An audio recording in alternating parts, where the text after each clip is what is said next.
Ladies and gentlemen, welcome to another edition of World Task here on TVP World. I'm your host, Benjamin Lee, and please join me and my guests on this next interview.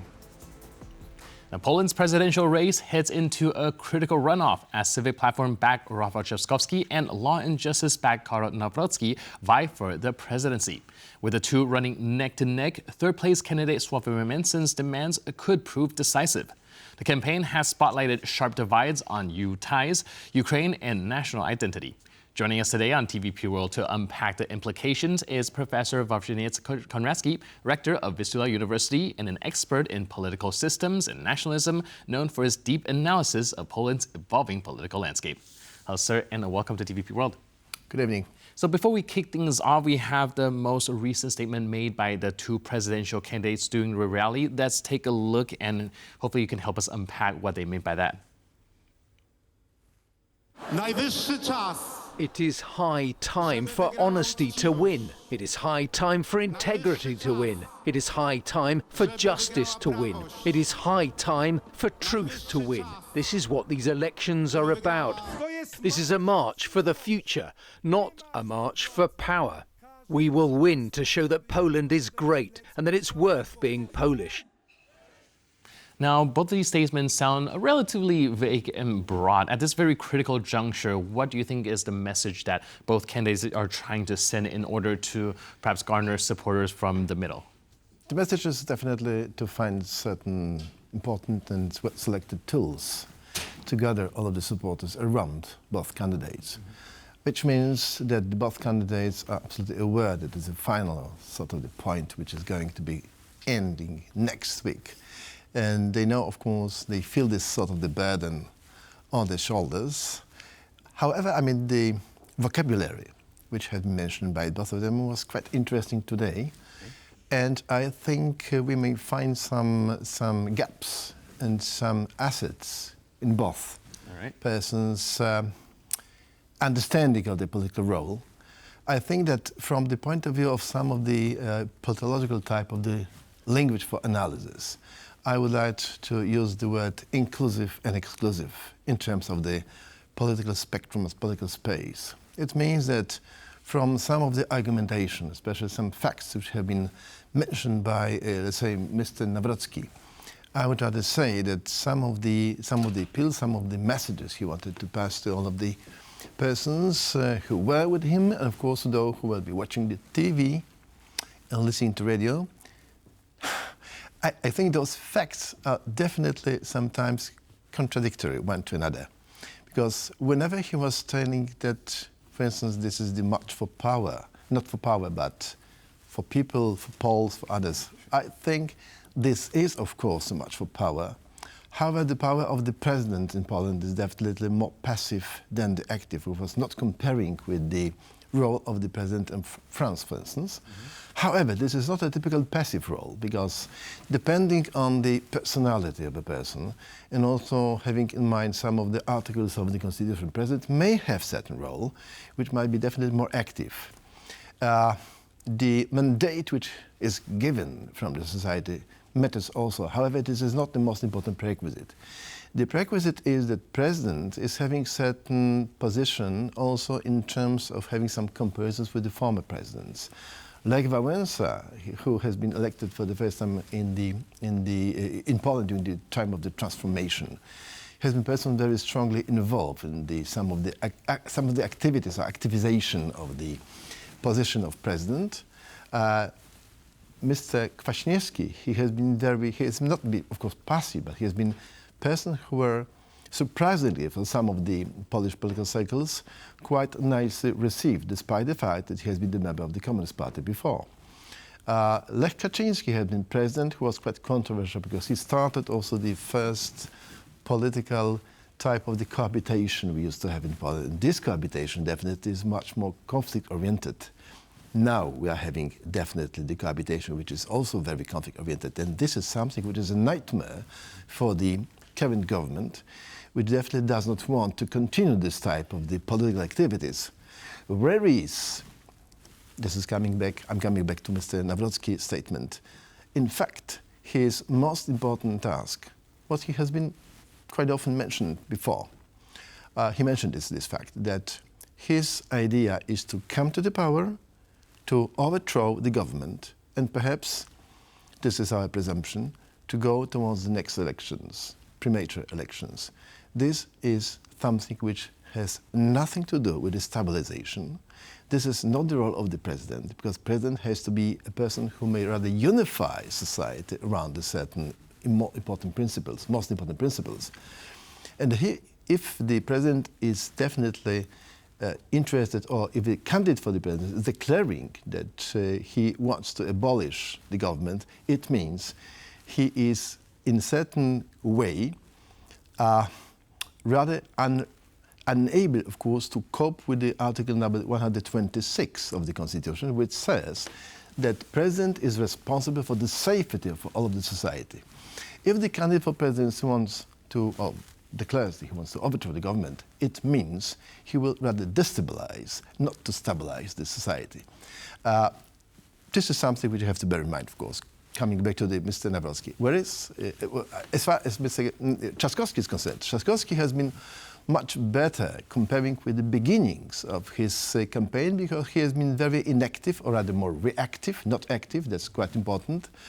And in some of the TV and radio stations, I have already said that I'm absolutely critical towards the type of the work which has been undertaken by the election headquarters, people being in those headquarters around Trzaskowski, because they were, in my mind, absolutely unable to prepare him also for the previous debates. This last debate, only himself and Nawrocki has been definitely in favor of Trzaskowski, but those three others who were before, they were rather his, I wouldn't say defeats, but he was not as good as he might be, because he's a very experienced politician. Right.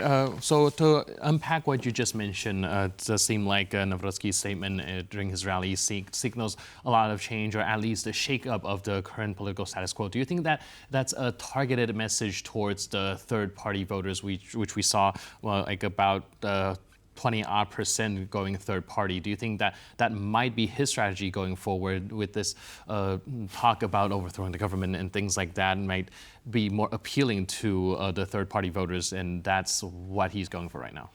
There are not only third party voters who matter. I mean, the most important for Trzaskowski, who has, in my mind, from the statistical point of view, more assets than Nawrocki, is of how to mobilize, what sort of the tools must be used by Trzaskowski and his election headquarters to mobilize those persons who resign from voting and who remained at home during the first round. This is important. Of course, I'm coming back to the third party voters. But I think from this point of view, surprisingly, Nawrocki is not having as many assets as Trzaskowski has. Why? Because in fact, I think that the third party and Mr. Mentzen, he is, of course, he's not able to say it openly, but I'm absolutely sure that for him it would be much better to have Trzaskowski as a potential Polish president, because Mr. Mentzen, he's on the wave. He is a very controversial type of leader. He's strongly a right-wing person. He is libertarian. He also has been demonstrated before some of the argumentation which is too much xenophobic, which means the fact that he has gathered so far quite large amount of the supporters means he may play his own game. He's a very ambitious person, perhaps a bit over-ambitious. So he demonstrated his readiness to do, to play this game according to rules he wants to delineate in front of the both candidates right now. He did it. He did it, I think, in a very effective way for him, definitely not for his partners, as far as the first meeting is concerned with Mr. Nawrocki. Mr. Nawrocki was definitely a person absolutely inactive, very passive. I think it is not a good asset for him. It's rather a gap. It was not, in my mind, very reasonable to undersign all of the 8 points of Mr. Mentzen, because it means that Mr. Nawrocki is absolutely hungry for power, let's say it in a more metaphoric way. Whereas in case of Mr. Trzaskowski, he has been more light. He has been not making any real mistakes as far as the dialogue between him and Mentzen is concerned. He was person having some argumentation, and definitely he was not so emotional as he used to be before, especially in those three first debates, which means that Mentzen, in fact, has found a person who was more interesting partner for him in the person of Mr. Trzaskowski, not Mr. Nawrocki. And now I think these next 6 days are very important for Nawrocki to show that he is still a person who wants to go towards the presidency.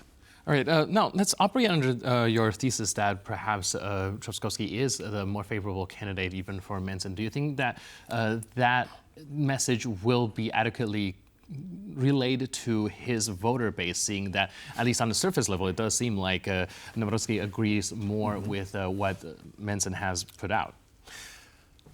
That's a good question. Thank you for that. I think the voters of Mentzen are very biased. I mean, they're biased and are not, I'm afraid, very stable in terms of their motivation. Some of them, they definitely remain at home. Some of them will vote for Trzaskowski, some of them, perhaps majority, will vote for Nawrocki. That's why I said before that the most important for Trzaskowski is to mobilize those persons who are not the voters of Mentzen, because definitely the voters from the left and from party of Szymon Hołownia are not enough to Trzaskowski. But I think that the fact that Mentzen has been ready, he was ready, and he mentioned for the second time that he's very happy to have so many watchers of his channel, that he's at the moment person who declares he will be going straight on. I don't think, because politics is a sort of it's a phenomenon which always requires some changes, some curves. This is not possible, of course, to be always straightforward, because if you go too much straightforward, you are the doctrinaire politician, and politician who wants to be effective has to be more flexible. That's why I think, because the fact that Mentzen doesn't have any sort of experience in politics, as far as the keeping some important state posts are concerned, and of course, Trzaskowski is very much an experienced person. I mean, this type of the dialogue, for me, as a political scientist, yesterday was much more interesting than the dialogue between Nawrocki and Mentzen. Right, definitely a bit more dynamic there, a little bit more back and forth. More dynamic, more light, less emotional, and I would say the fact that they decided to drink a beer afterwards has been quite typical for Mentzen, because he is quite well known from his admiration to beer. But I may give him good advice to be aware of his liver, not to drink too much. By the way, let me say that I know some good beers. I hope I'm not going to do too much with drinking beer, but I think some of the beers which I know from Torun are better than this one, which has been drank yesterday. All right, let's go get one after this interview. So do you think that everything eventually will boil down to Trzaskowski camp trying to drive out their voters, while Nawrocki trying to kind of convince some of the Mentzen voters to vote for him?